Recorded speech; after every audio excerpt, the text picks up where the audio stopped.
Welcome back to Time with Tim. I'm Andy Carlson, and today I'm joined by Morag. We're diving into one of the most foundational elements in the healing journey, the 12 needs. Morag is a beloved facilitator in Tim Fletcher's Lift community.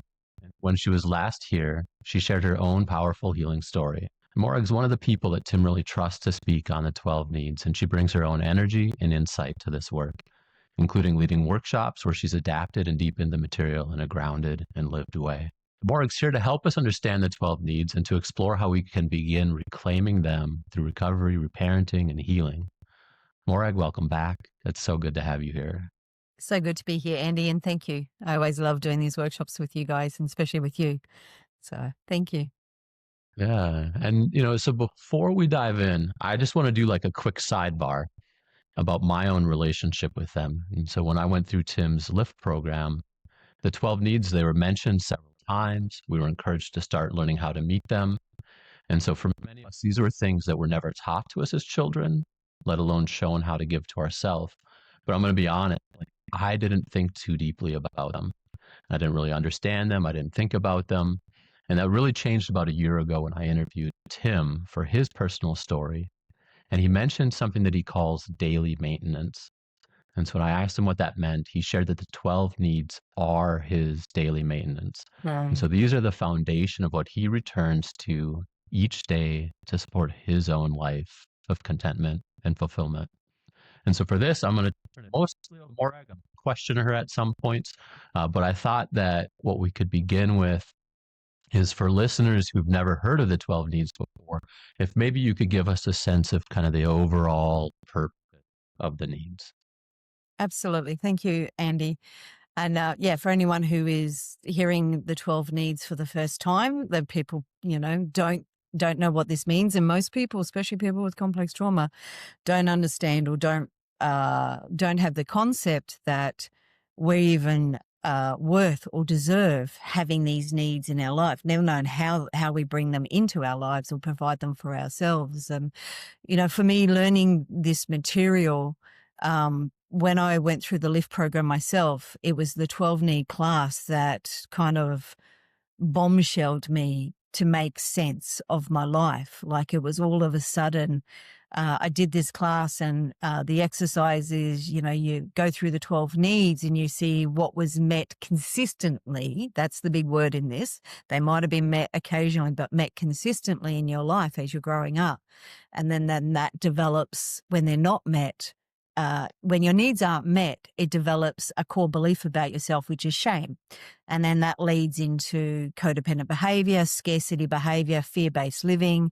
So it leads into all that stuff when your needs aren't met growing up. But the essential, so a need is a human instinct. It's something we're actually born with. It's not something we're taught, but we're taught how to receive and how to give them.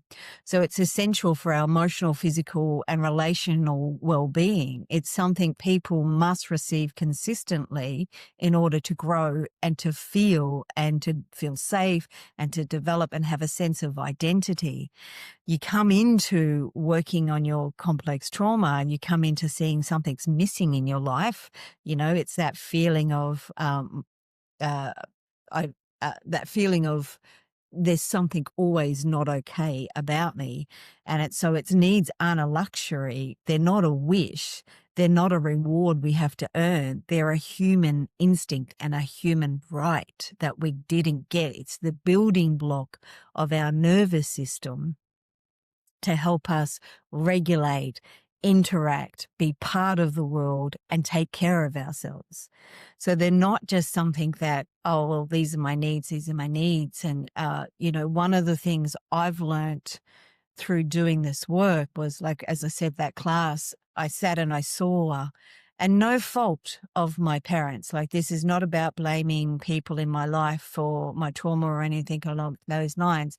But I saw, because of their own stuff in their own life, trying to provide for us the best way they could, most of my needs were not taken care of, especially the emotional needs. The physical ones were to a point, but the emotional needs were definitely not taken care of.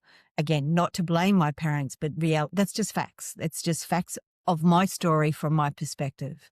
And when I saw that, it made sense. It was like, oh, I get it now. I get it why I have problems interacting with people, falling in love with people, where I depend on people, why I'm needy, clinging and needy and wanting someone. And what I learned to explain to myself and others is when I am seeking, when my need wasn't met growing up, say for acceptance, my need for acceptance wasn't given to me growing up, I then learnt to seek outside of myself to try and get that need met. That develops narcissistic tendency behavior. It develops self-centered behavior. It develops a lot of shame. The more I tried to get you to fill that need, the less I felt it was filled. So I needed more and more and more of external validation or external acceptance to try and feel okay.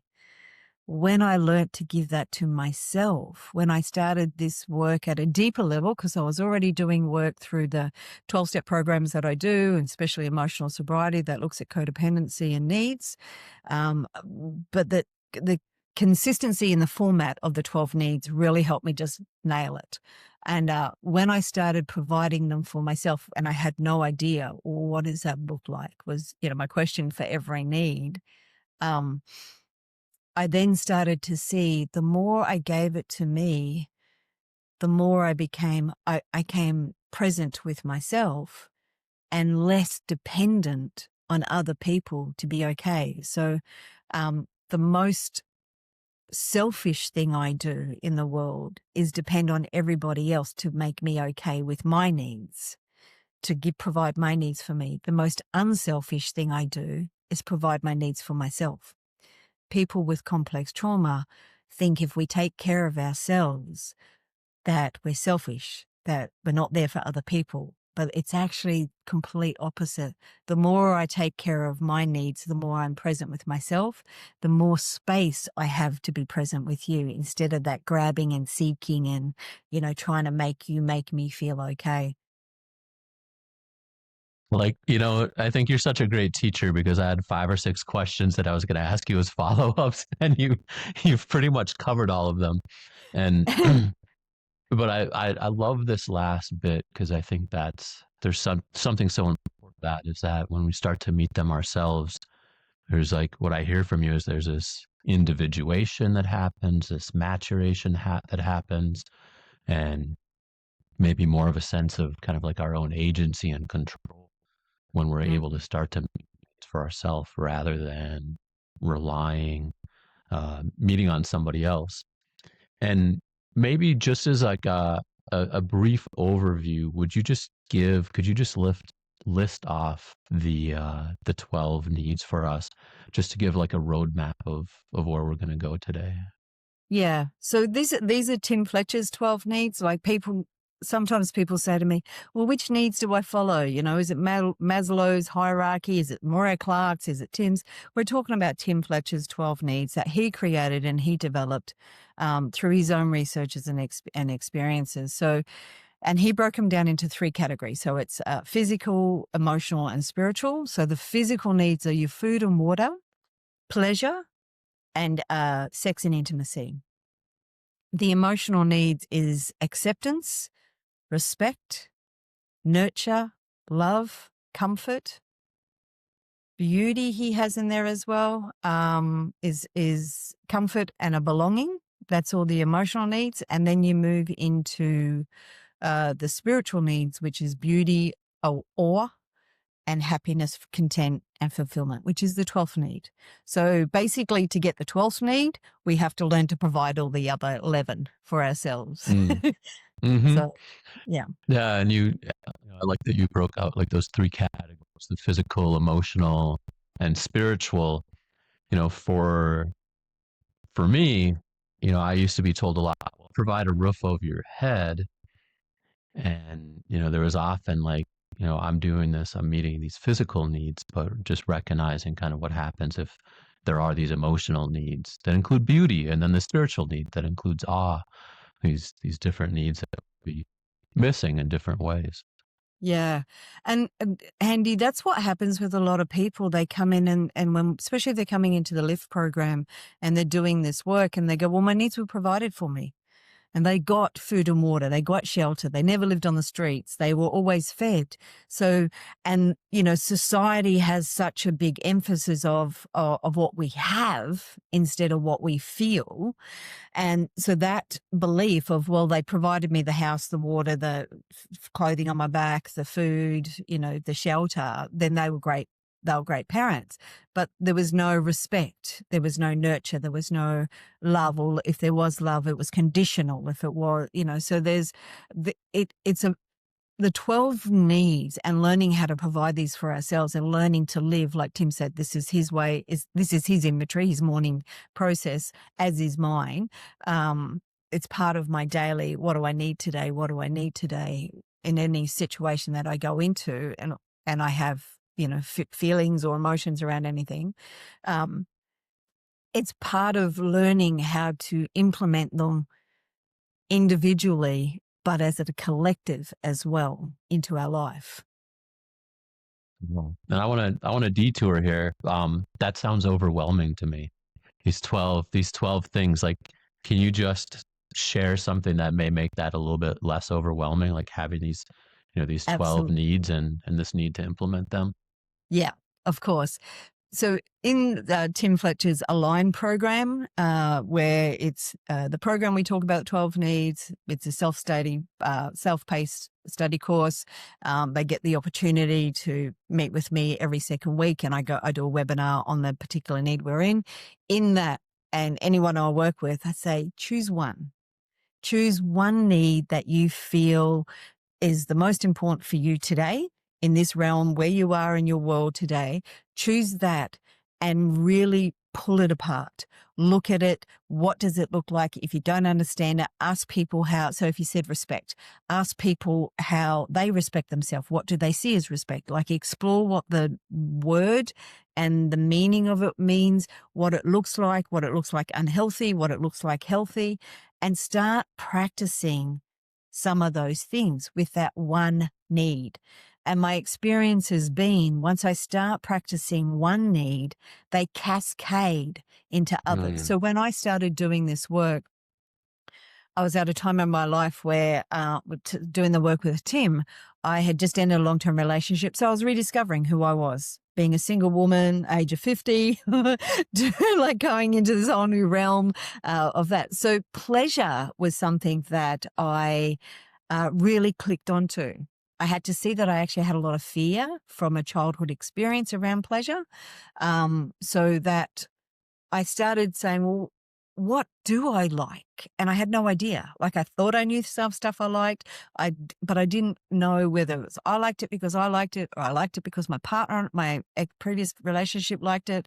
So I just started exploring. I did a activity board, like a vision board up of all the things that I was like, I'm going to do that one day. I'm going to do that one day. I'm going to do that. All those things, like ice skating was something I always wanted to do, but never tried. And so I did all that. And then I started just choosing one per week. I would do something every weekend. And what happened? So, and I'm a huge nature fan. I hike all the time. I snorkel. I'm in the water all the time. I'm always out in nature. And what started to happen for me was when I did, say, a 20K hike, I then implemented beauty, because all of a sudden I'm seeing such greatness in the world. I'm also then in the place of awe and connected to what I call my higher power. I have a deeper love for the world and everything around me. My food and water looks better when I'm doing those sorts of things, because I'm not going to eat KFC on top of a mountain. So it's kind of like got to be healthier, nutritious food. So I'm nurturing. So when you start to, and that led straight into happy and content and fulfilled. When I was in those places, that's how I feel. So I focused on one, and doing one then cascade into the others. So I just chose one, worked on that one for a month, and just saw what developed out of it, and then moved to the next one and work on that one. But you just choose which one, is predominant, And then eventually it became a process where I can just go, what do you need, sweetheart? And it's myself talking to myself, to my inner child, because it's that inner child, it's that innerness, whatever you call that. Some people don't get the inner child word. It's your inner self that is trying to say, I need this. So we need to talk and listen to that to hear what they need. And once we provide it for them, it comes out in our adult life, in our today life, in our presentness. I appreciate that. It makes it a lot less overwhelming to just really focus in on one at a time. And so maybe or we're going to do the opposite of that today. Is that we're going to go through all 12 at a pretty high level. And so maybe, kind of some of the things that I'm hoping is as we go through each of these needs, if you could maybe like describe the need a little bit, maybe share some common ways that we might misunderstand it or neglect it. And then, I'd love to hear like ways like somebody might be able to begin to meet that need. And then maybe we could also talk about tips or practical application. I know given our time and with 12 needs, we'll probably have maybe like 4 or 5 minutes or so per need. Maybe 5 or 6, not too much time, but I'd love to just get a really hearty overview of the 12. Yeah. So if we could dive into food and water. That to me, food and water sounds easy, but I'm assuming you're going to say something different. Do you know, I had this very conversation yesterday with the manager of the gym that I go to. She goes, food and water is easy. And I said, yeah, it is. But if food was used as a punishment as a child, then there's attachments to food. If you were restricted with food as a child, you'll have restrictions as you grow up. If you weren't taken care of, if the parents didn't provide, so every need has different scenarios that could happen. So there's the things like if you were neglected in this area with food and water, so parents went around to cook meals and you were made responsible, then your over responsibility comes in play. So then you feel responsible for a lot of people around food when you get older. So you become a feeder. So you feed people because that's where you got your connection. If food was used as a punishment, if you don't do this, you're not going to get any dessert. If you don't eat what's all on your plate, you're not going to get any dessert. That can lead to overeating. If food was used as it wasn't something important and you just, get whatever you want, doesn't matter, there's no nourishment in that behavior with somebody. So in every home, there is something around each one of these needs, and food was, probably the most predominant. The same with being hydrated with water. I really learned this when I went to Thailand because, in Australia, we can turn the tap on and drink out of the water. May not taste the best. It's still full of chlorine and stuff and all that, but we can do that. In Thailand, I couldn't do that. I had to purposefully make sure I had water in the house so I stay hydrated. And I remember when I did the last video for Tim many years ago on the practical application of this, it's really important that people learn what's right for their own body when it comes to hydration. Mm. There are many opinions out there, and I'm not going to give you mine. It's just find out what is right for your body when it comes to hydration. If your body is hydrated, your brain works better, your processing works better, you sleep better, your body digests better. So it's extremely important that we have the right amount of water in it. That's not something we talked about over the dinner table. Food and water can be, food and mealtime can be a fearful place for some people because, you're sitting down to have a dinner and dad's shut the door as he's come in and he slammed it. So, you're going to be in trouble. There could be chaos around those times. Or it could be the only time you ever connected with the family. Like there's so many branches of how each one of these needs can affect human beings. That's why doing this work needs to be individual as well as supported as we do through the LIFT program and through Align. So there's some of the aspects of it, and like learning how practical application of food and water. Like I said, discover what is your right process with food, with water. And the same with food. Like, I've gone from extreme to extreme when it's come to food. I've been a complete compulsive overeater and I binged my heart out until I got to 100 kilos. And then I went extreme and went on a complete restricted diet where I didn't eat anything except protein, fat, and vegetables, where I went down to like 60 kilos. And somewhere in between is where I am now, where my food is what I have that is delicious and delightful and nurturing. So why am I eating this? This is the meal I need to have. Like, this is the food that I need. My body needs to nurture me. Of course, I still have the odd, chocolate bar here or something here, or, we go out for dinner and things like that.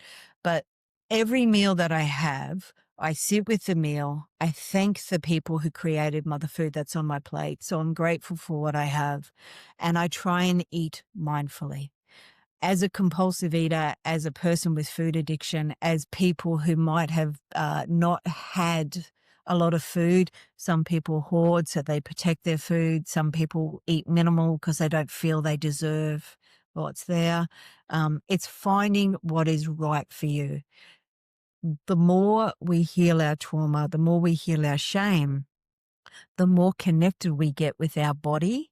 And the more connected I am with my body, the more I know what foods are good for me. And when I go into that emotional eating stuff, I'm practicing and learning the reprogramming of my brain, what food is. There's a lot of stuff around that where I had to see the core beliefs that I have around body image, around food, around all that kind of stuff. And then once I saw that, the reprogramming of that food is not a punishment, food is not a reward, food is just fuel. When I reprogrammed my brain with that, if I find myself standing in front of the fridge, staring into the fridge, feeling or not wanting to feel what I feel, I just ask myself, what do you need, sweetheart? And around food, for me, it's normally comfort. I'm looking for something to give me comfort because I'm feeling uncomfortable, whether I'm uncomfortable in the situation or an emotion, or it's connection. I'm trying to connect with people. So instead of picking up a chocolate bar, I pick up my phone and I give somebody a call and just say, hey, what's going on for you? Yeah, there's something like really, in this one for me, at first I didn't see that I had a connection for it because my family, we had a meal on the table for every meal. However, we were not told as much as growled at we're members of the Clean Plate Club, or there's starving people somewhere. And so what I've realized is like I've lost my own bodily intuition to when to stop eating. That like I don't know immediately when I'm full until way after I'm full. And so, when I hear you of like that mindful eating and taking the time and really reconnecting to the body, I can see just how important that can be. Yeah. Yeah. Yeah. And that's another really common one, Andy, of, eat what's all on your plate. There's starving children in China. And growing up in a complex trauma homes, it's such a conflict and it's such, contrast. Like, we were told, quite a racist home when I grew up and racist beliefs. But then I was told I had to eat all my food because those people were starving. Like, what? Yeah. So that's another really predominant one in people with trauma is, you must eat everything that's on your plate. So the shame of leaving a mouthful. And one of the tools I learned is I leave a mouthful for my higher power. This mouthful's for my higher power. Mm, Yeah. yeah. Yeah. Well, I like that. I feel that's good on food and water as an introduction right now. And so shifting to pleasure, and I think growing up in my family too is like pleasure, enjoyment. You're selfish, you're self-centered. You can't, don't make noise. Could you talk about like pleasure and pleasure's a need and In complex trauma homes and growing up in when a child is running on survival, the ability to enjoy anything pleasurable is almost impossible.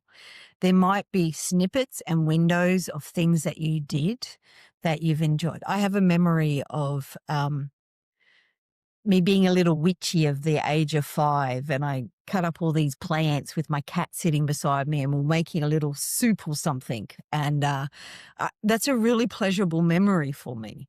Some of the other things that we did as children, sometimes things ended in chaos. So pleasure ended in chaos. So it didn't become pleasure. It was like, oh no, if I do anything that's fun, it's going to end bad. So it stopped me in enjoying anything that was good. I'm always waiting for the bad to come to at the end of it.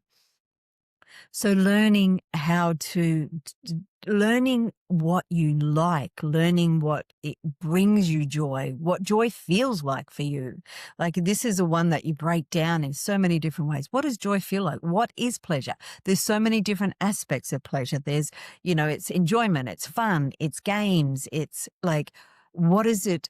This is why the needs are individual. I can tell you what my pleasure list is, and you could look at me and go, what do you mean?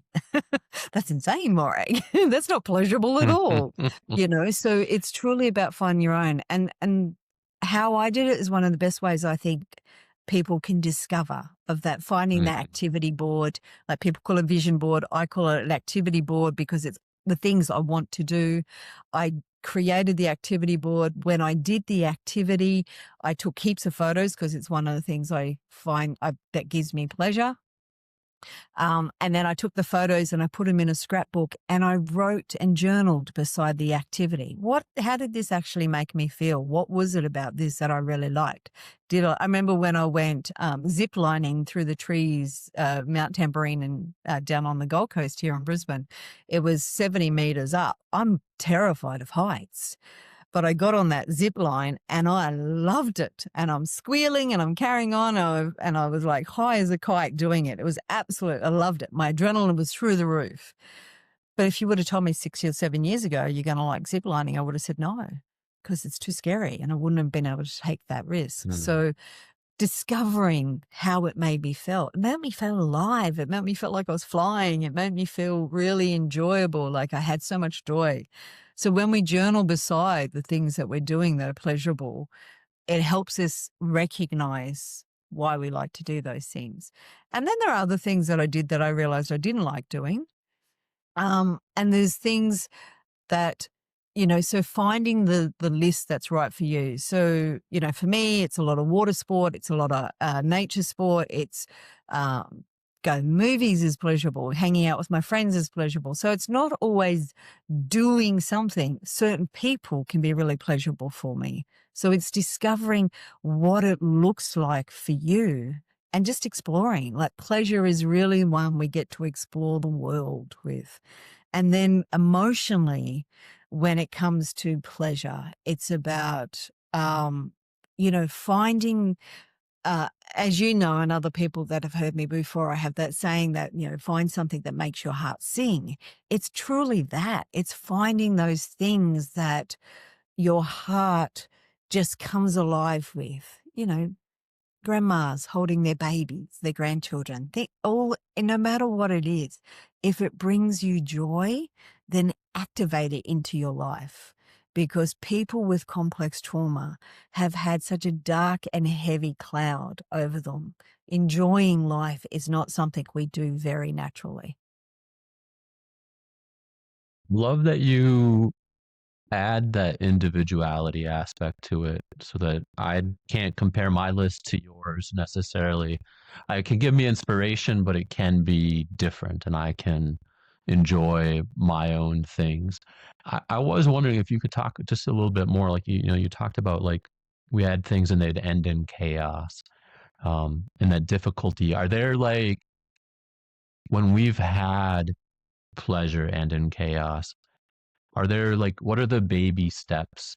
Like you mentioned the vision board, are there other baby steps that we could take to start to safely experience, safely recognize, and just like rediscover pleasure?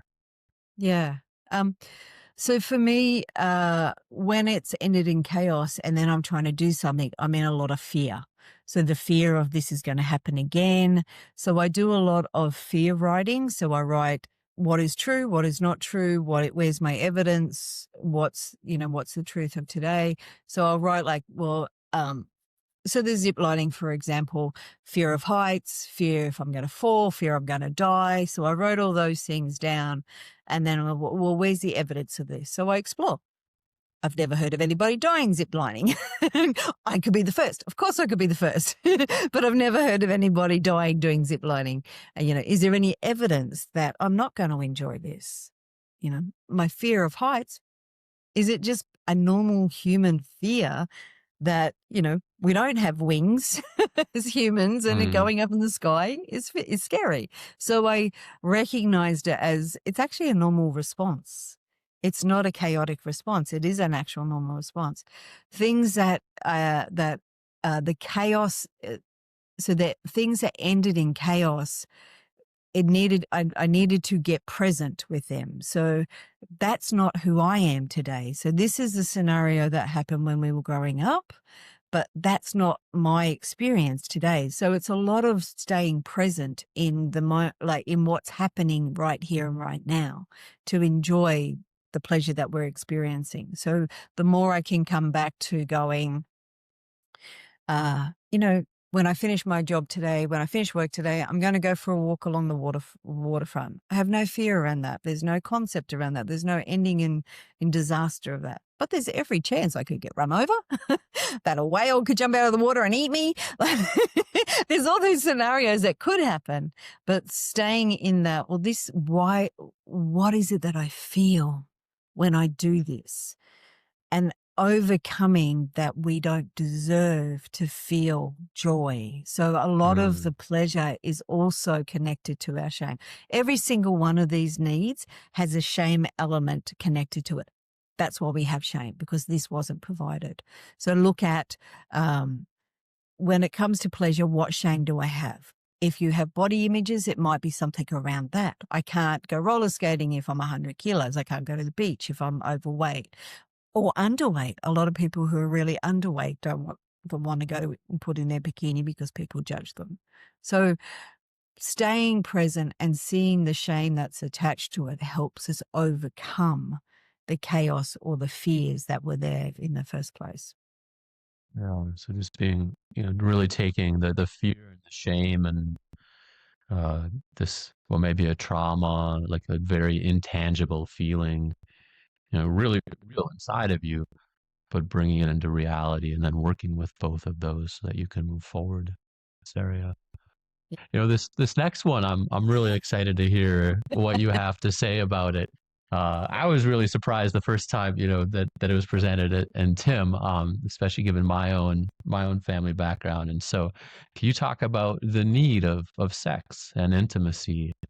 Yeah. How we're supposed to meet that and what are some different ways to think about that? Yeah. And I was the same, Andy, when I first heard Tim talk about this. So what is sex?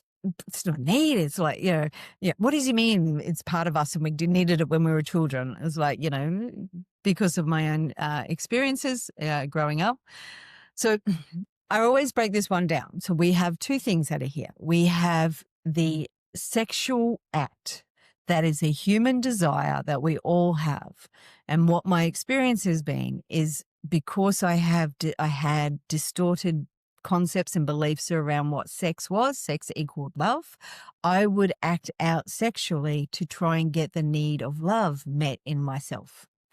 So I would be acting out in a way that was selfish and I didn't care about anybody else, even though it wasn't a conscious decision or conscious process. It was just what I knew what to do. When I got well in this area, it became something that is a human drive, an instinct that's in me that goes back to pleasure, is around pleasure in my life. Some people have the concepts, and I'm not going to get into any biblical argument that, sex is only for reproducing, having babies, things like that. Not my experience, not my life.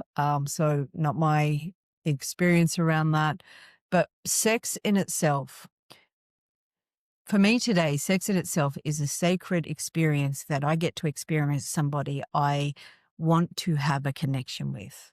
It's not always somebody that I'm deeply in love with, but preferably it's deeply in love with. But it's somebody I have a connection with, that I trust, that I'm intimate with.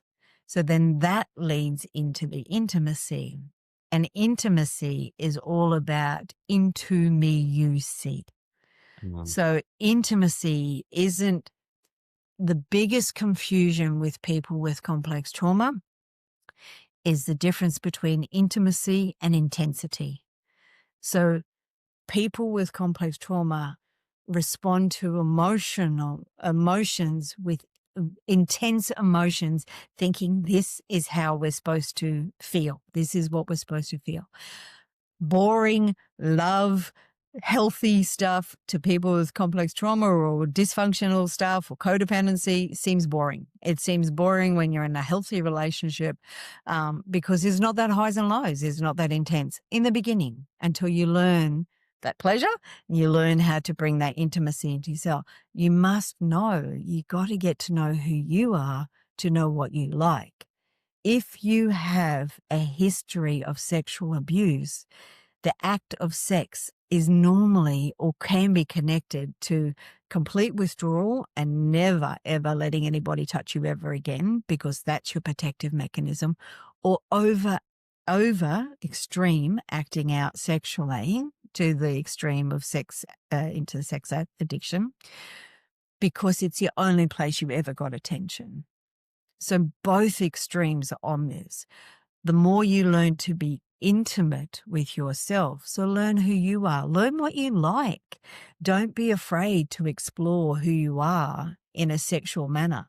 A lot of people have that, I can't be who I am because of what you will think of me. So exploring who you are.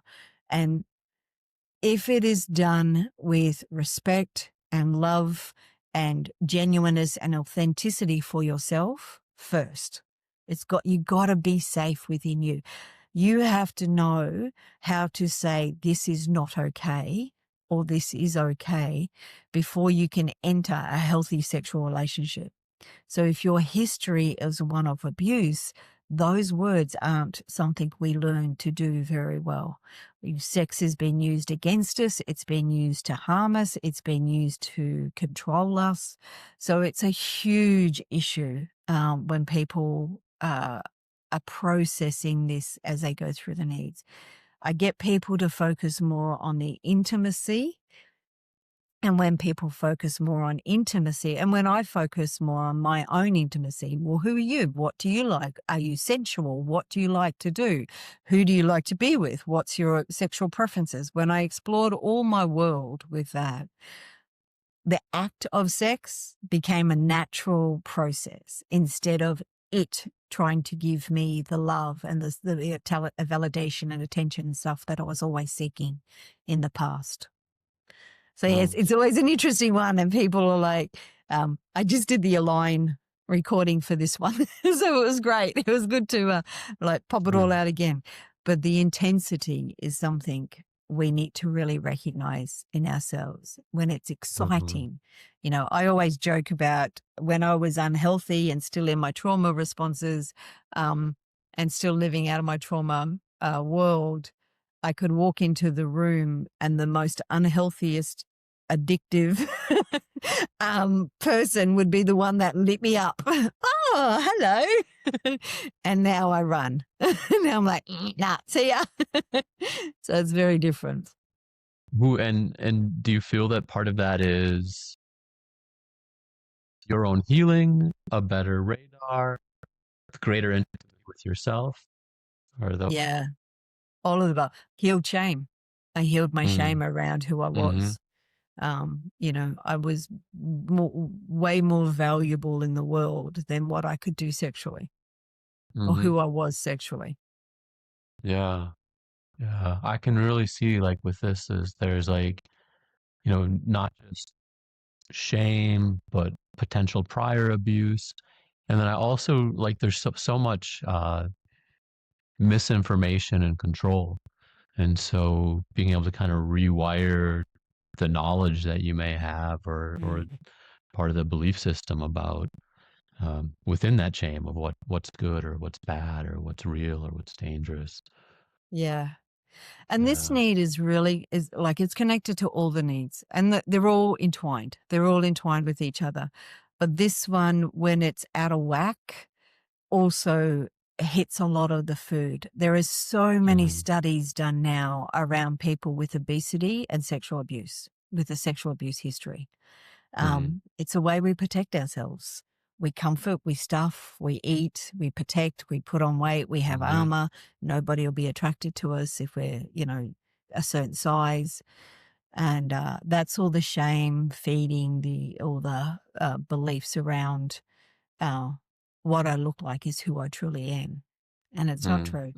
Yeah. So I guess, for people who are listening with this one, Andy, this one I do always send with a pretty big warning, because if you have been somebody who has had I don't care whether it's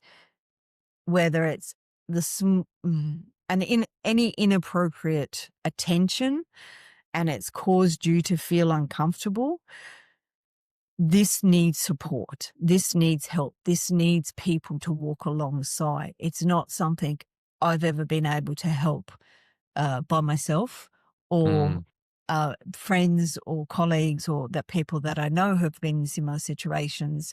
It's not something that just goes away. This one gets buried, but it comes out sideways in food, in overworking, over succeeding, in acting out sexually in inappropriate ways, risky behavior, all that. So if this is something, if the audience is listening and people are getting triggered with this one, because it is a triggering one, they all are, but this one in particular, um, please seek out some support to help you walk through any pain that you're still carrying. safe, healthy people and safe, healthy spaces can be so valuable. Um, Mhm. I want to shift gears into the emotional needs. And so I think, you talked about how these all intertwine with each other, and I can see how the next one, the need for acceptance, will definitely intertwine with all of them. So could you share with us, what the need for acceptance is, and what that looks like? Yeah. So acceptance is one of the in the emotional needs. Acceptance is one that if we don't have that, the rest are almost impossible to get. So learning how to accept yourself as you are, full stop. Not I will accept myself if I'm 10 kilos lighter, or if my face doesn't have wrinkles, or I have more money in the bank, or I have a better home or better life, or I have a different family. Acceptance plays with expectations. So we have unrealistic expectations from our trauma, um, what we should look like. So when I work with people with this one, I say, I want you to do a should list. I want you to write down all the shoulds that your little brain tells you. I should go to yoga. I've been trying to get back to yoga for 6 months as I moved into my new place. I should walk more. I should exercise better. I should be a better mom. I should be a better parent. I should not have this trauma. I should be able to do this work without paying counselors. And, so whatever your should list is actually your non-acceptance list of yourself as well. So when people start coming into this, and my experience with this was my acceptance of myself was based on your reaction to me. So if I walked into a room and you said, wow, Morag, you look really pretty today, then I accepted I was a pretty person. I accepted that I was an attractive woman. If I walked into a room and you didn't say it, I went, oh my God, what I'm wearing today is not acceptable. So my entire being was based on an external acceptance from the world. So I had to learn to start accepting me. And it was probably the hardest thing to do. And I say this all the time. You cannot go from self-loathing to self-love overnight. This takes time, effort, processing, changing those goat track beliefs that we have about ourselves. And it has to start with the smallest thing. So I normally get people to choose two things. One thing you like about you as a human being. So what's one thing you like about yourself? And what is one thing you like physically about yourself? So people will say, well, I'm kind. Great. I want you for the next month to tell yourself every day, I'm an incredibly kind human being. But then I want you to demonstrate to yourself how that looks. So if I'm saying I'm kind and then I'm in my head going, oh, you're an idiot, Morag, you're this, Morag, that's not kind. So providing our needs isn't just an intellectual activity, it's an activity that we need to do. It's action that I need to change what I think. I don't change my thinking by changing my thinking. I change my thinking by changing my actions, which then changes my emotions. So I started with my eyes because I always liked my eyes. I've always liked my eyes. They've been my favorite part of my being my whole life. So I started with my eyes. I really like your eyes, Morag. You've got really pretty eyes, Morag. You've cat's eyes, Morag. So I have all these little dots in them and they're very hazel. So every day I would say, I'm kind. And today I'm going to demonstrate that by trying not to beat myself up when I do something wrong. So choosing just little, they're huge things, but they're little things. And then every morning I would say, I absolutely love your eyes. And then I could move to my eyebrows. And then I could move to eventually I could move to, most days I wake up in the morning and I look in the mirror and I go, oh my God, you're an amazing, beautiful woman. Some days I wake up and go, oh, sweetie, you should have went to bed earlier last night. You look a little haggard today. But that's also the acceptance. I accept the day. I accept everything. I accept my defaults as well as my assets in myself today. I am a whole human being. And what happened when I started accepting myself, I started validating me as a human being. And that validation started becoming what I knew to be true about myself. I started to truly believe this is who I was. And the more I believed who I was, the more the external world started to confirm to me that's who I was. So I went from seeking validation to becoming someone who got confirmation of what I knew to be true. So, but a lot of shame work, a lot of that mirror work, still to this day on my mirror, I have I am written at the top of my mirror. And every morning I just say a list. I am strong. I'm beautiful. I'm confident. I am. And whatever comes to my mind, I am of that day. So still to this day, I do that every single day. I wake up in the morning and I always say to myself, good morning, Morag, I love you. Because she needs to hear that. She needs to hear that love. She needs to know that every single day she's accepted no matter how she presents today. And coming from a home with complex trauma, and this probably leads into love, coming from a home with complex trauma, that statement was conditional. Being loved was conditional. So me loving me unconditionally means I love me warts and all, freckles and all. I have more freckles on my arms and legs than there's gold in Fort Knox, and I had to get to a stage in my life where I loved every single one of those freckles. So, and some days I do it 100%, and some days I do it 20%.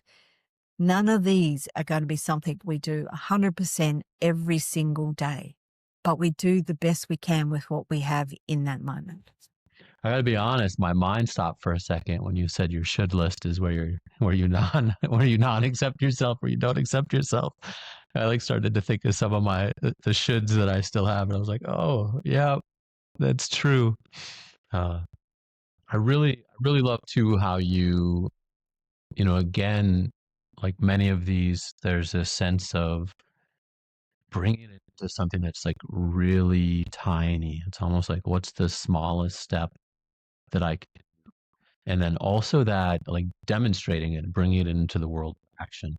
Because it's so true. Like if you're showing up for yourself, you may not feel like you accept yourself, but just by showing up for yourself through that action, you can be accepting yourself, and that feeling may may and can will start to develop later.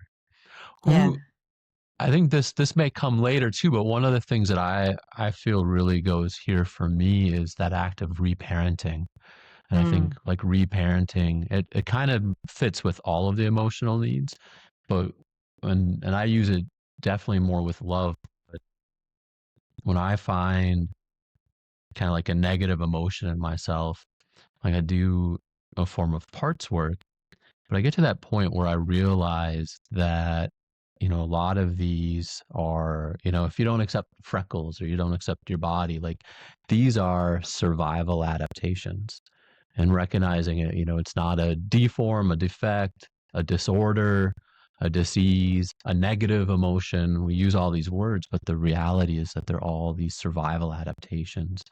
And it helped us to survive, in whatever environment we were in or with whatever Yeah. caretakers or authority figures that we had in our Yeah. life at the time. And so once we start to recognize that, we can maybe start to have an ounce of compassion or an ounce of acceptance for Yeah. those parts of ourselves. I think that's been, for me, that's been one of my biggest paths forward with this has been like really recognizing that survival adaptation and then being more okay with these parts of me that don't like other parts of me or these Yeah. parts of me that don't like huge parts of me. Um, Yeah. And yeah. curiosity comes into play with this too, Andy. Like, Mhm. you Mhm. know, my dialogue in my head was very critical, very, very critical. Like, the words, if anybody in my life would have spoken those words to me, they probably wouldn't have been around. But I used to speak to myself so degrading, so harmful to my own being. And I just learned, instead of being critical, I learned to be compassionate and curious. So when that comes up, when I get body image today, I go, it's interesting. Why do you feel that today, sweetie? Body hasn't changed since yesterday, and yesterday you're okay. Why do you feel it today? What's going on? Mhm.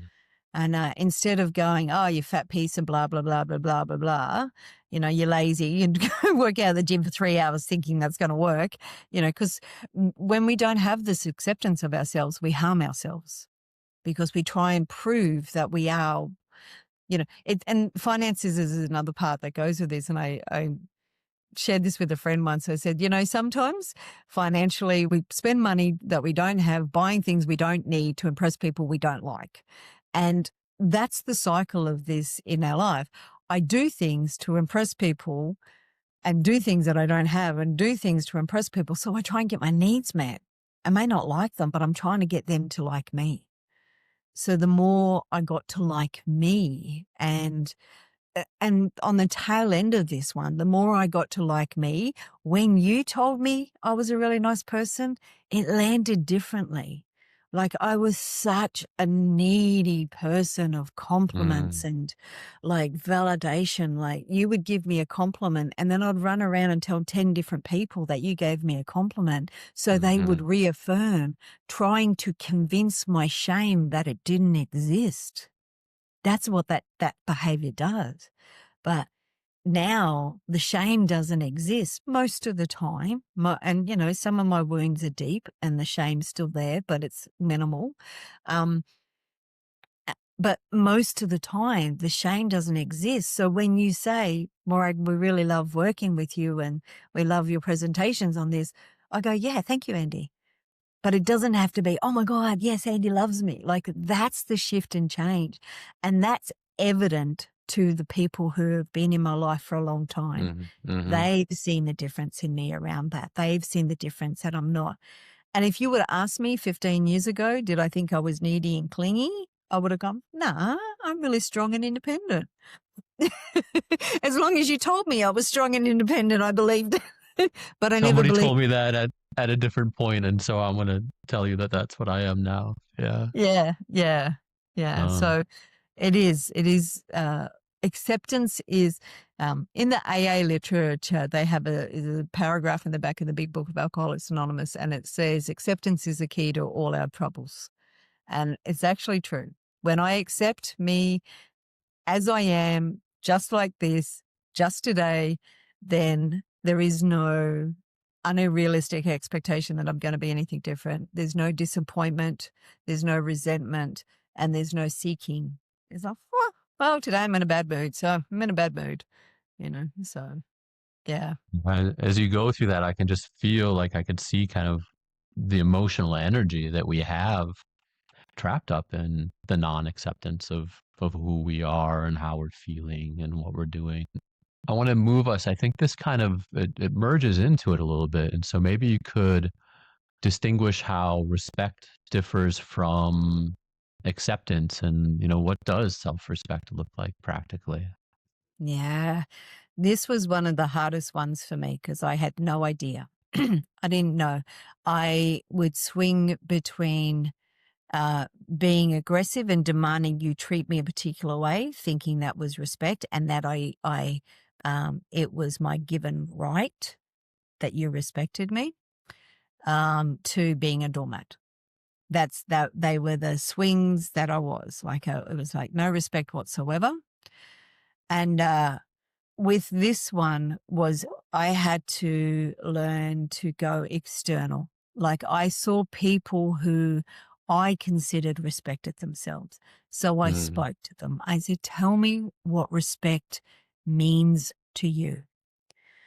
And when I started doing that, I started getting examples and I started to go, okay, so respect means that I don't, when I set a boundary for myself, when I set an internal boundary, respect for me is that I stick to it.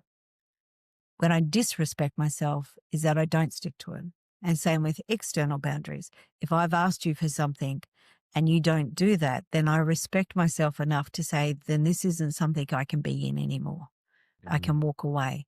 So the respect came, and I learned this, one of the rehabs that I've worked in many years. I used to say to the guys, because people in early recovery, we swear a lot. Australians swear a lot. We swear a lot in early recovery. People come from barroom conversations. We don't have any other language, so we swear. In one of the rehabs I worked in, the guys and the girls, they swore all the time. I'd be running some trauma work and they'd be like F and C and D and blah, blah, blah. Every other word was, F this or blah, blah, blah. I don't have a problem with that because when somebody's soul is talking to me, I hear the language, not the words. So I don't have a problem with that.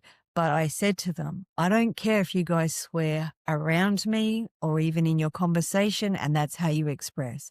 But you will respect me as a person that is delivering this material, and you will never swear at me.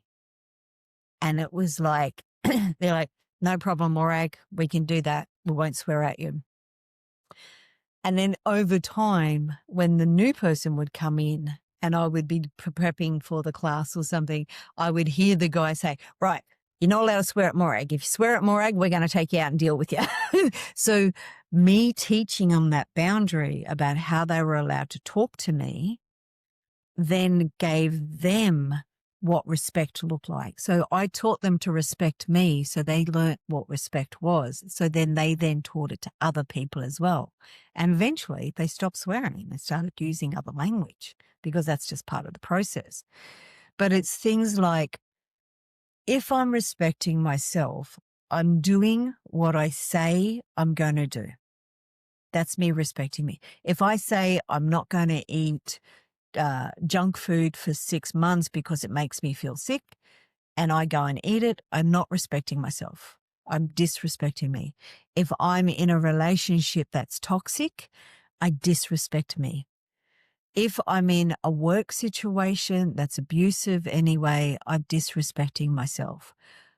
This had to be healed through shame. I had to heal my shame connected to my worth as a human being, because somebody with the belief that they're not worthy you're not going to be able to ask for somebody to respect you because you won't believe you actually need to be respected. So it takes a lot of work. And, I say it takes a lot of work. It's not like you have to sit down and knuckle down for, 15 hours a day trying to work out your shame. It takes a process of learning how to process your shame and go through every time it comes up. Okay, this is my shame. It's my worth. What do I really believe?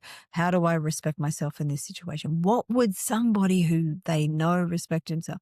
So respect to me looks like on a whole, that I treat myself well, that I speak to myself well. So this brings in, when I'm working with people and the work I do myself. So anything I do with other people, I've created through me doing it in me first.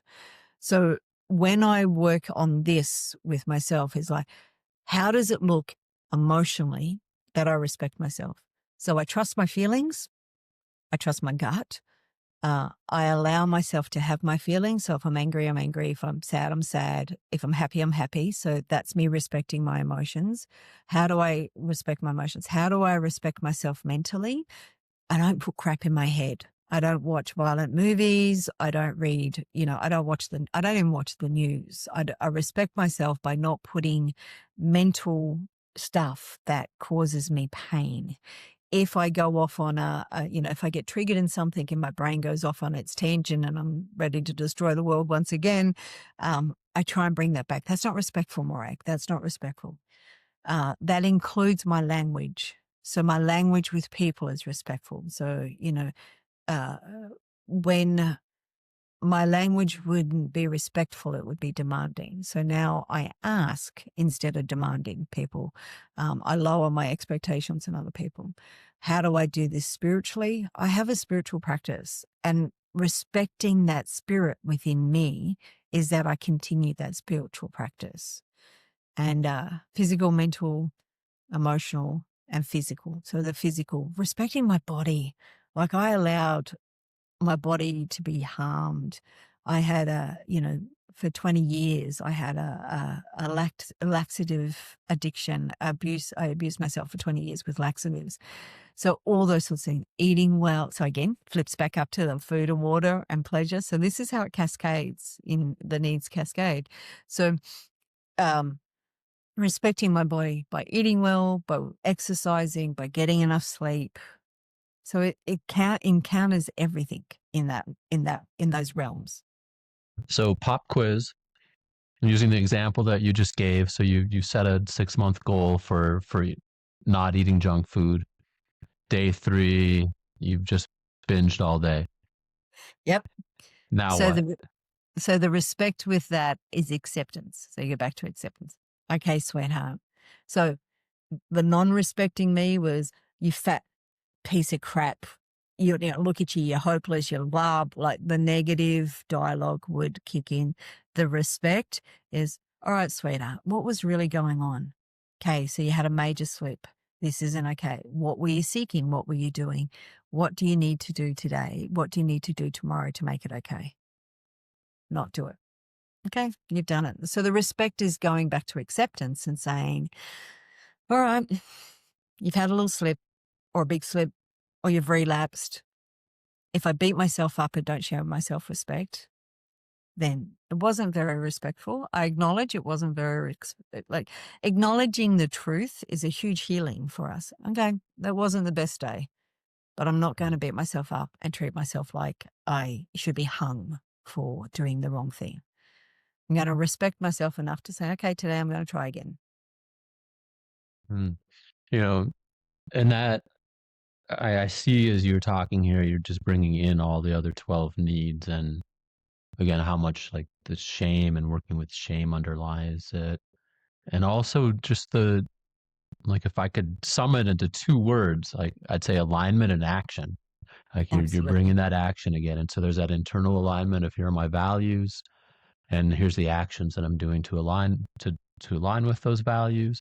But then also that external is like, here's how I will accept you treating me, and here are the actions that I'll take if you're treating this way. And I love your response there, because that's a very self-respecting Mm, response of moving back to acceptance. And so I can see how you're using these other needs as a support for, a support here for that self-respect.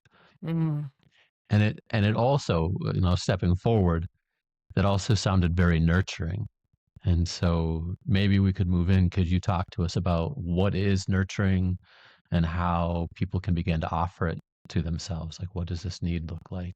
Yeah, this one, when I started working on this and then started working with other people, this is one that people get stumped. The definition of nurture is to protect and care.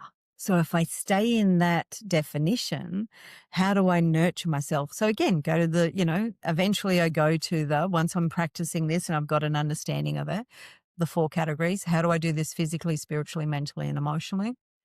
So what is nurturing? So if it's protection and care, and I always add softness, because to me, nurturing is that stuff where, when you do see a mum holding their baby and they're like completely nurturing and immersed in that child, um, that nurture is, physically, it's like, how do I nurture my body? What do I do to it to make it protected and careful? Again, shower every day, do the body hygiene, which some of us with complex trauma never learnt how to do proper hygiene in our life. So, taking care of my body, taking care of my house, nurturing the environment that I live in, as that it's not cluttered or chaos everywhere in the house. I'm a huge crystal collector, so I have, and I take care of those things. So taking care of the things and protecting the things that I love, because then I sit on my lounge and I look at my cabinet with all my crystals in it, I get this feeling inside of, oh, it's really lovely to have them visual for me and not in a box in a cupboard somewhere. So the nurture is that, say, protection and care. So when it comes to myself, emotionally, like protecting my emotions is really important for me. So a friend gave me a really beautiful compliment a few months ago, and he said to me, you've changed so much, Morag. He said, you're no longer your trauma. And I get that today. My trauma was my badge of honor because it protected me. Because if I told people certain things about myself, it kept them away, or it brought harm to me because people, both ends of the spectrum. So that protecting myself, learning what relationships are about, learning who I can go into a conversation with and what I can tell them is extremely nurturing for me. Then having the people that I can have those deep conversations with is really nurturing for me. So having the connection, Tim doesn't have the word connection in his 12 needs. He has belonging, but the connection is in the nurturing. So when I'm connected again to nature, to people, to myself, I feel that protected. I don't have to be anything other than I am to be okay in your world. I just have to be okay in my world. And when I do that, that's such soul nurturing. That nurtures my being. It protects my being. Otherwise, I'm just being who you want me to be so I can fit in with you. Could you maybe share some other ways that people may misunderstand nurture? Because I can see in a complex trauma lens that we may say we're nurturing, but maybe we come out as controlling or some other Yeah. characteristics. Yep. So that's one of the big ones when people are over. So being helpful sometimes is not helpful. So someone who will do everything for you creates helplessness in a human being. So stepping into people's path where they need to hit a rock bottom, but you jump in and try and save them. So rescuers, we think we're doing the right thing by saving people and taking care of people. But we're not. We're not nurturing them, although we think that. People pleasers, the other way. This presents where people think, if I do what you need me to do, then it's taking care of you. But eventually you resent them and you don't want to do it anyway.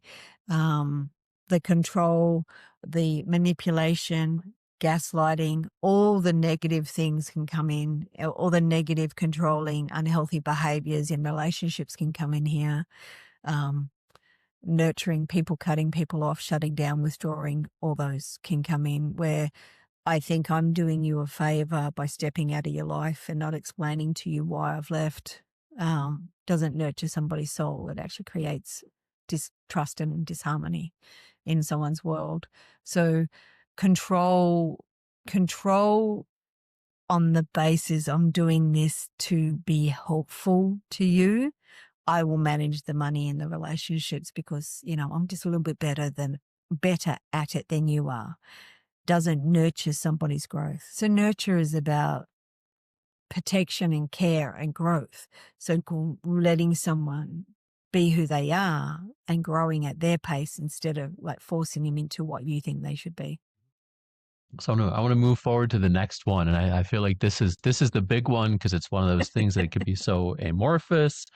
We may not understand it. It may have, um, you know, just been shared with us in a way that Well, I think the thing I'm thinking of is like the oxytocin. Mm. This is what I thought love was for a long time, was that feeling of oxy when a new relationship begins. And so could you share with us what the need of love is and what that looks like? Yeah. And again, Andy, this is, why I get people to individualize the needs because love looks different to each and every person. And you can have a conversation with people about, is love a feeling or is it an action? And it's both. It's a feeling. The oxytocin happens. We get a chemical change in our body. We feel all oozy and woozy and get that that joy in our heart. We get that, oh man, this person is so amazing. The action is often more that somebody who's come from a dysfunctional complex trauma home need to see to understand what love is. But the actions may not be enough if it's not backed up with words as well. So love is something you have to feel, see, and hear, has been my experience. I have to feel it about the situation or the person that I'm in. I have to see it as in what's happening in this area. What does this person do that makes me feel love? What do I do that makes me feel love? And then how do I hear it? So if somebody loves me, they don't put me down. They don't speak to me in a negative way. They don't criticize me. They don't berate me. So if I love me, I don't criticize me. I don't berate me. I don't put myself down. Again, come back to food, water, all the other needs when it comes to this respect. This one is definitely linked to every single one. It's kind of like that with all of them. If I'm respecting myself, I show myself love. If I'm accepting myself, I show myself love. If I'm behaving in those ways, then I'm showing myself love. I accept that I'm loved by me. Mentally, the same kind of thing, like understanding the chemical that happens with dopamine, with oxytocin and dopamine when it goes off. I remember a few years ago, I was dating somebody new on the dating scene, and I was dating somebody and they may not have been the most healthiest person. And about 5 dates in, they go, oh man, I've never met anybody like you. I think I'm in love with you. And I went, nah, it's just your oxytocin. Such a joy kill. It's just oxytocin. Don't worry about it. It's not true love. And I guess love of self, a lot of people say, you got to love yourself, but a friend taught me love of self. So when I have that love of self, when I really love me and I do that acceptance, so, bounces back from all the needs. When I have that love for me, it comes to you automatically. And then the people that are in my life, it comes to them automatically. So when I have it for me, it's there. When it comes to love of another human being, it's not so much about, for me today, it's not what I get from them. It's what I can give to them. So I love my partner because of what I can bring to their life, not just what they can give me. In my past, it was, well, what are you going to give me? There was never any, what can I bring to you? It was always about, I need to love you this way, so you love me this way.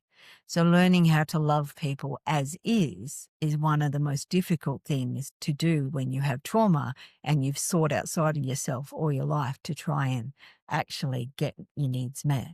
So love is, it's not the romantic fairy tale, princess stories of what we were taught growing up of what it's going to look like. Love is work. Love is conflict. Love is boundaries. Love is nurture. Love is respect. Love is all the other needs that's in here. If I love me, I do what's right by me. But I can't do what's right by me if I have shame.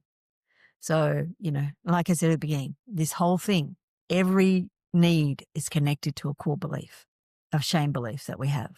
That if this is a need that we struggle with, there is a shame belief that's attached to it. Mm. I think, two of the things that I heard you say in this, one is that there's some aspect of it being something that's shared rather than taken. Yeah. And there may be the shift of healing and working on the shame and working on those parts of ourselves where we can get to that place where it's something that we have for ourselves, with ourselves, that we can be in that space to share it. And the other one, it's so disappointing and depressing. It's like you're taking it out of this lofty ideal. You said conflict. What do you mean conflict? So there's something very human and very realistic Yeah. about it as well. Yeah. And even with the boundaries, like conflict, people think is a really bad thing, but conflict is about me expressing my opinion. And conflict's not throwing the plates across the kitchen table at each other. Conflict is about expressing expressing me, and it may be different to you. So how do we get to a resolution? And boundaries is attached to this as well. And when I love myself, I will.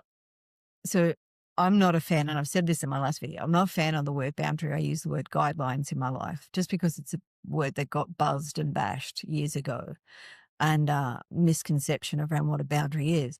When I'm in my relationship and I'm asking for something I need, which is setting a boundary, setting my guidelines, when I'm asking for that, I'm actually telling that relationship how important it is to me.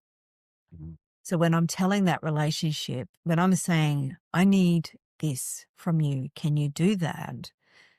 And they say yes or no, I'm actually saying that that person or myself, if I'm doing it for myself, is so important to me that I'm willing to put myself in a vulnerable position and be rejected, which is always hard, to get what I need because I love them so much that I want this to be healthy. I want this to be okay.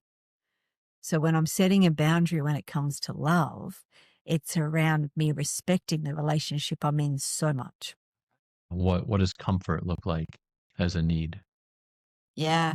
Do you know when anybody says comfort, I get the image in my head of a big, soft, fluffy lounge suite. Jump Mm. in the couch and cover myself up with a blanket and smuggle down. So when I started working with this one for myself, well, that's what it is physically for me, feeling comfortable in myself, being okay. Again, bounces off. Comfort is about self-soothing. So learning, the techniques of self-soothing, the self-hugging, rubbing up and down our arms. I remember you teaching me the butterfly tapping. Like that's a really soothing one that I use often for myself and others. Comforting myself. Comfort is something that we sought in a negative way to get our other needs met. Like I said, it's connected to food. When I feel uncomfortable, I want to feel comfortable, but I don't know how to feel comfortable in something that's uncomfortable. So when we're healing this, we go from feeling familiar and comfortable in what we're already doing to going into something that feels uncomfortable and unfamiliar. So it's scary. So small steps in learning what comfort is. Again, individual. What it looks like for you will look very different to me. And but that internal comfort is feeling that peace within me, both mentally, spiritually, and emotionally and physically in my body. So in all four areas, feeling that sense that I'm comfortable in my own being. So what does it look like in my own being around being, present in me? Am I comfortable walking into a room or do I scan and I'm not? So comfort is connected to safety.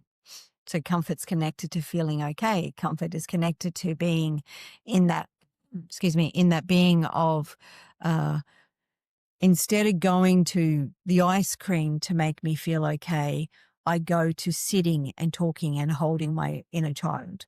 Like just sit on the couch and put my hand on my heart and I just close my eyes and I say, what is it you need, sweetheart?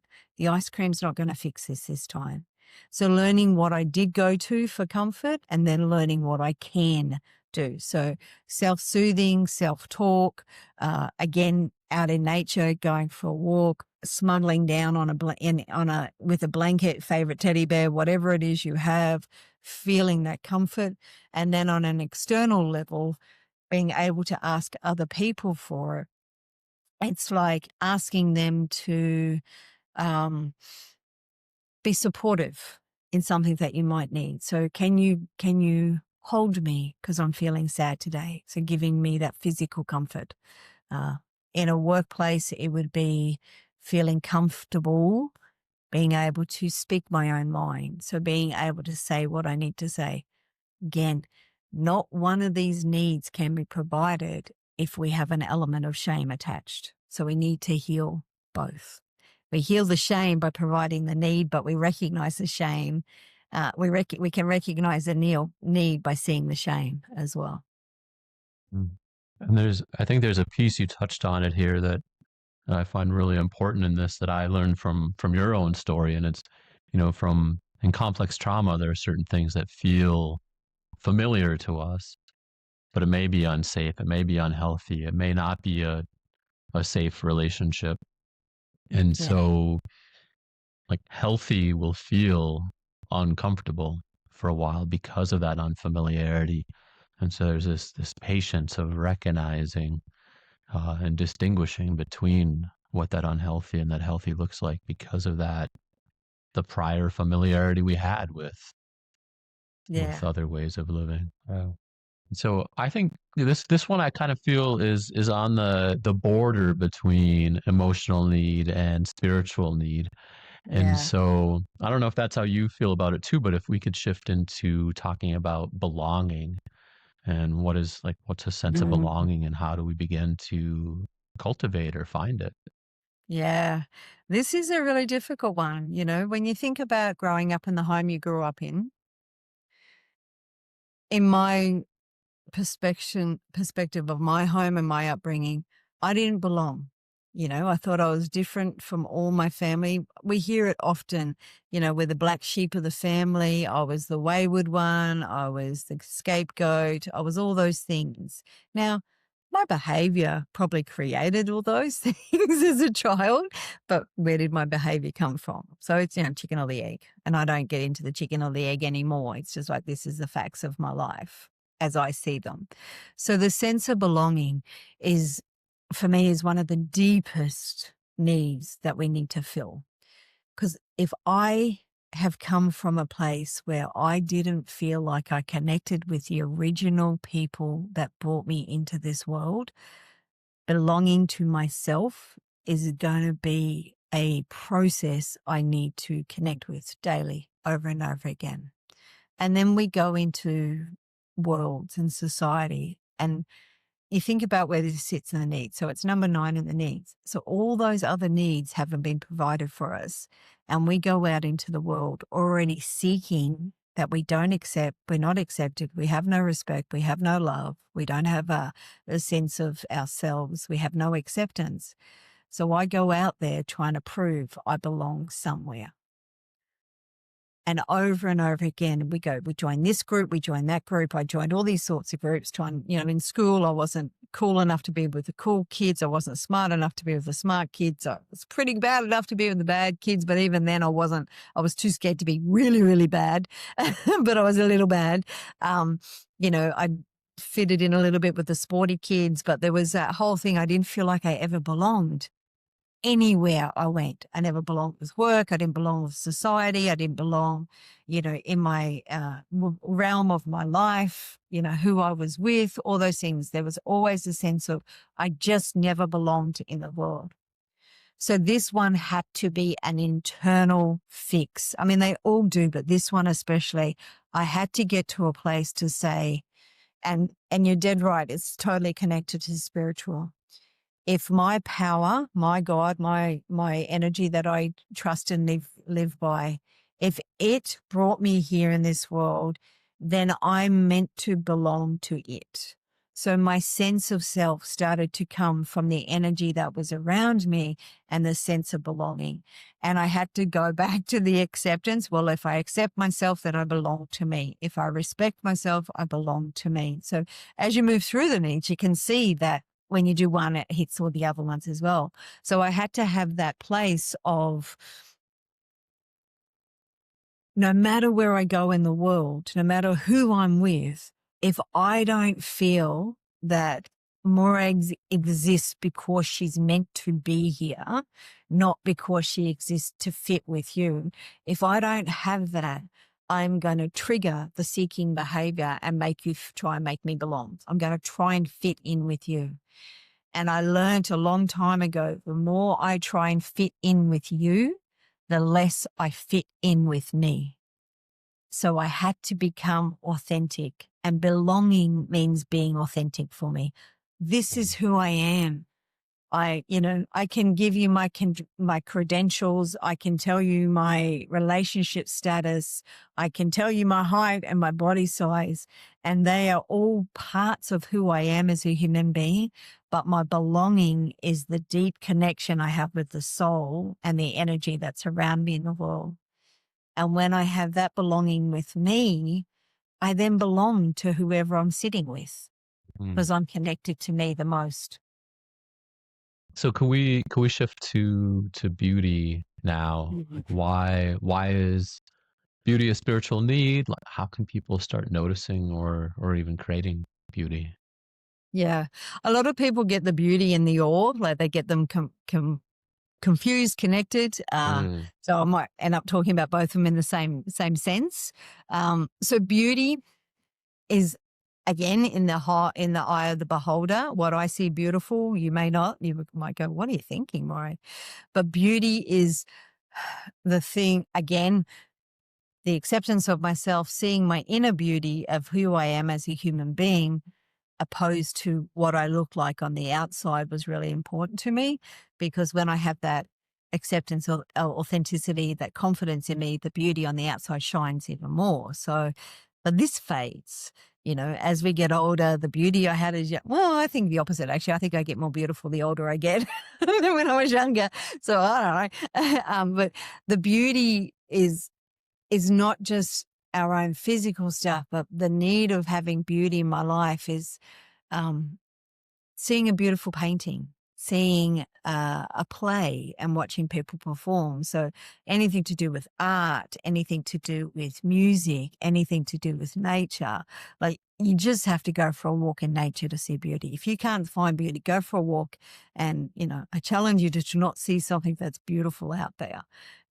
Some people might just find the dirt and the rubble, where I see the tree and the beauty of the stems and the branches and stuff like that. So beauty leads into awe, but internal beauty is about, for me, is truly having that acceptance and that connection that my self as a human being is being placed here to be able to support and help other people.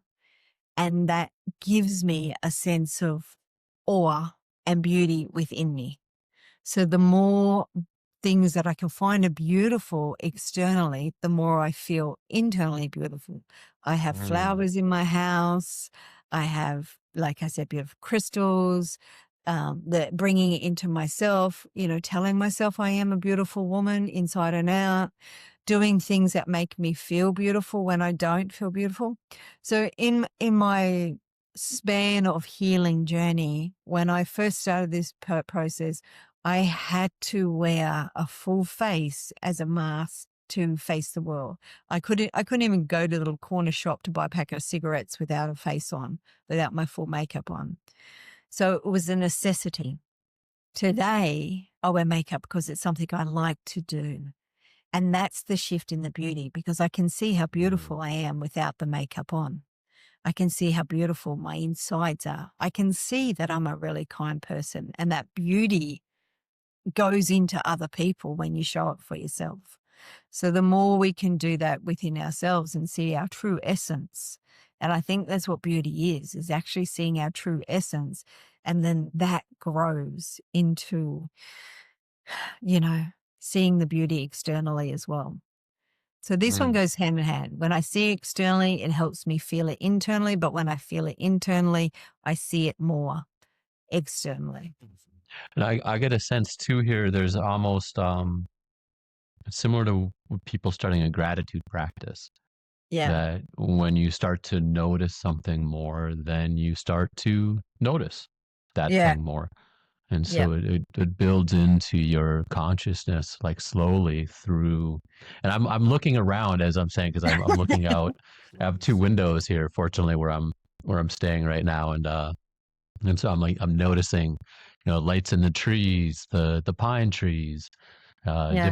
different things, and like, yeah, it's so special when you can start to notice that, and like I do feel when I notice that a shift Yeah. on the inside. Yeah. Yeah. Who and so I know you tie these two together. So yeah, what is the distinction? Like how is awe different? Yeah. Like what does that do for us? I guess awe for me, it's more connected. Um, uh, so I broke the word awe down to amazing uh, adventures we experience is what awe is for me. So anything that I find adventurous is awe. Like bring things that bring me to that place of, the 5-year-old excitement where there's a puddle in front of you and you just can't wait to go and jump in it. That's awe. That's the intensity of awe for me. And it's a thing like externally.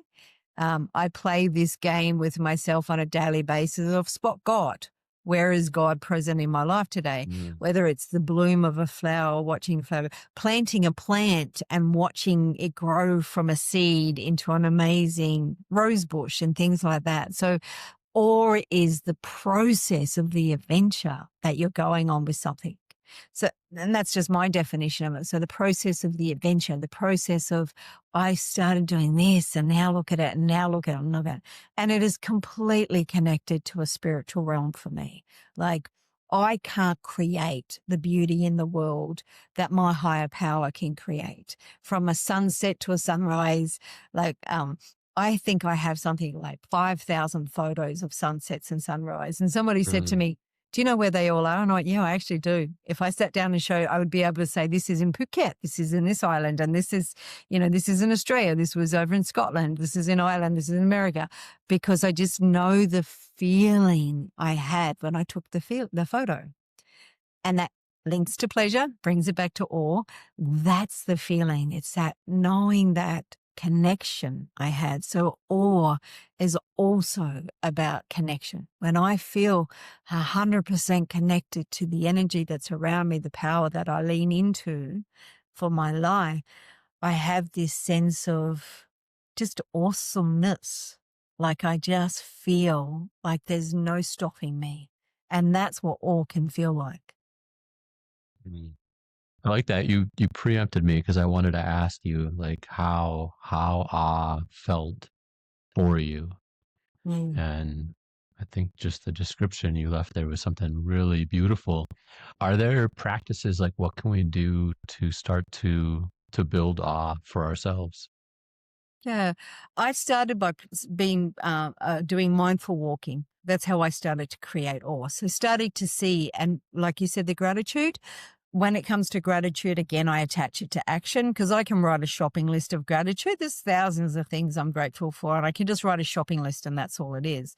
But when I go, I'm grateful for the house that I live in. What do I do to take care of that house? I'm grateful that I live 5 minutes from the water. So I spend nurturing time by the water. So when I'm grateful for something, I connect it to an action. And doing that creates awe. So when I go to the water, I get to see things, but I'm looking for them. I'm not just walking along the water in the morning with my earbuds in, pounding out the steps to get my steps up for the day. I'm looking at the ocean. And, just the other day I went for a walk and I saw a stingray and a shark and a turtle. And that was all in a span of a 5K walk. So, we got to look for awe. Awe doesn't just present because we're not seeing it. We've got to look for it. So look for those flowers that are blooming. Go out and play spot beauty, spot God, spot whatever you want to call it. Go out and look for the things that you go, oh, wow, look at that color. Look at the sky. Look at the water. When we go out and do that, when we purposefully look for beauty and awe in the world, we find it. When we unconsciously continually look for the negative, we find that. So the more we look for beauty, and this goes in people as well, human beings are amazing. We're amazing species on this planet, and people have awe within them just by them being present and who they are and what they bring to a situation. So seeing that, looking in a relationship, with the awe I look for in my relationship is things like, what am I seeing that they do, not what they don't do? Because I'm a very big, what you're not doing and pointing that out compared to, what you are doing and relishing in that. So awe is about doing that connection. And for me, my practices with my spirit, like when I sit and meditate, when I do my mindfulness, when I do my spiritual writings, that is all about awe for me. Yeah, I love that bit. What am I seeing that they're doing rather than what they're not doing?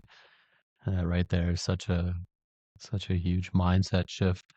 And as we've been talking about these needs, and I can definitely see it in the early ones, but there's almost this crescendo here as we're coming to the 12th one. That's and as you're talking and how you're sharing about and connecting to it, I can start to see the generation of the happiness, contentment, and fulfillment.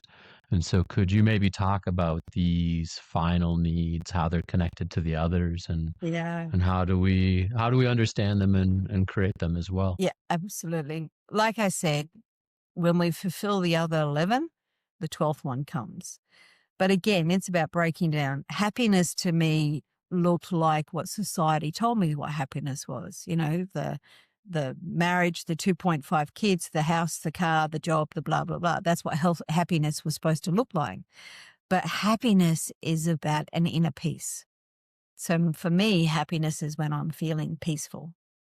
Same as with contentment. I learned what contentment was by seeing how discontent I was in the world. So when I'm doing that, what you're not doing and what you are doing in comparison, that's what contentment's about. Like when I am just, yeah, all right, this is what we're doing today. Like there's no battle in me is what contentment. And fulfillment, coming from my world and my worldviews and my history and my childhood trauma, I sought outside of myself my entire life to try and get someone to make me feel okay. That's all I wanted to feel was okay. The fulfillment I have today is I am more than okay every single day. And I do that myself. And then one of the things that I've learned about these needs just recently, Andy, is once you feel them yourself. So we all, as human beings, we all need other people in our life to give these needs to us. But they need to be safe people, but we need to do it for ourselves first. We need to be able to do this for ourselves. So when I feel these needs, when I continually feel these needs for myself, when I can continually provide them for myself today, I'm happy, content, and fulfilled. When I get tilted and that happiness slides or that contentment slides, or I don't feel fulfilled, and I don't necessarily wake up in the morning and go, oh, I don't fulfill today. What happens is my behavior starts coming out as seeking. I want you to approve of me. I want you to respect me. I want demanding and seeking behavior starts to happen subtly, very subtly. I then go to you to provide those needs for myself, and you do to a certain point, but it's not enough. because I now know what it feels like to have them, excuse me, have them completed, fulfilled, happiness and whole within me by myself. So then when I go to you to do it from an unhealthy point of view, you're never going to give it to me the way that it's meant to be given to me. So I'm going to end up being resentful at you. So the whole process of is it, Mm. do it for myself. And then the other person gives it to me without it being a need. It's like the validation. I now get the validation, which is confirmation for who I know I am, not who you think I should be. Mm. So what I'm hearing is that you're the cake and that I can be the icing. Um, but it's like that capacity Absolutely. to, yes. Yeah, Right. absolutely. Yeah. I love that. And I hear too is that there's a little bit of that this is you can see this as an indicator like for the other needs, that if some of these other needs aren't being fulfilled, that happiness, contentment and fulfillment will start to shift inside of you. And yeah, it's so important to learn how to build them up from within. I want to ask you, Morag. Well, first, before we move to closing, is there any kind of like any general big picture thing or practical tips that you might want to share with people who are listening, and or maybe struggling and want to start to try the 12 needs? Yeah. Besides the obvious of do the lift program and the align program to get the information, get educated about what this looks like for you.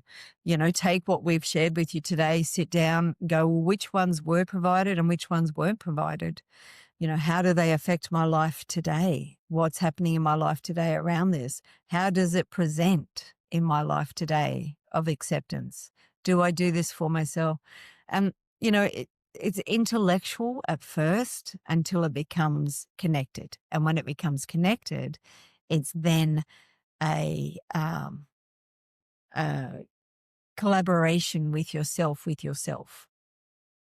You often end your groups, workshops, facilitation by saying, find something that makes your heart sing. Yeah. Can you share what that means? Yes. Again, people with complex trauma, we have a lot of heaviness in our life. So when I started doing this and through me providing pleasure, the need pleasure for myself, I started to see how much joy I could have in my life, how much my heart would sing when I do stuff. Um, you know, and there's many things that make my heart sing, you know, like I've said many times today, going out in nature, being in the water, snorkeling. I've just spent, you know, seven days on a yacht in the and on a catamaran yacht in the Whitsundays of Australia, snorkeling, fishing, doing the stuff that, you know, just seeing turtles every morning and getting in trouble because the turtles would come to say hi to me and chase away all fish. So fishing wasn't my priority. It was a thing to do. But finding the things that, like I said before, gives you the energy of that little being inside of you that wants to blow the bubbles, that wants to jump in the puddles, that wants to swing on the swing and just enjoy life without going, am I going to get through today without getting hurt, harmed, or abused in some form? So bringing something to my heart that brings me joy. It can be a walk in the park. It can be a deep sea dive. It can be a hike. It can be spending time with somebody that I work with. Doing this with you definitely brings joy to my heart. Spending time with my family, my niece who happens to turn 17 today. She's too old, too quick. Was that little girl I used to play with. Bringing joy to her, bringing joy to other people. They all make my heart sing today. Being present and peaceful makes my heart sing. That and more, could you share where people can find you if they want to find you online or contact you directly? Yeah. So, of course, you can always find me through the Fletcher organization. If you contact you guys in any form, you guys will either throw people back my way or, we encourage you to do the LIFT program or the Align program. And I'm a huge part of that. In Australia, you can find me, anywhere in the world, you can find me on my website, which is www.growfromwithin.com.au. Email is growfromwithin.com.au, and people can look me up there. I live in Brisbane, so eventually my aim is to hopefully be doing a lot more face-to-face React Lift program here, as well as some of the programs that I run through the needs and complex trauma and shame and boundaries. So yeah, people can look me up and touch base. I really want to, one of the things I learned through doing this work, doing Tim's program, doing the stuff that I've done for the last 30 years in 12-step world, is to heal, we need a community. And I really want to build that community here in Australia, through, whether it's through online programs or whatever it is. I really want to build the healing community for us to all have happy, content, and fulfilled lives. Thank you so much, Morag.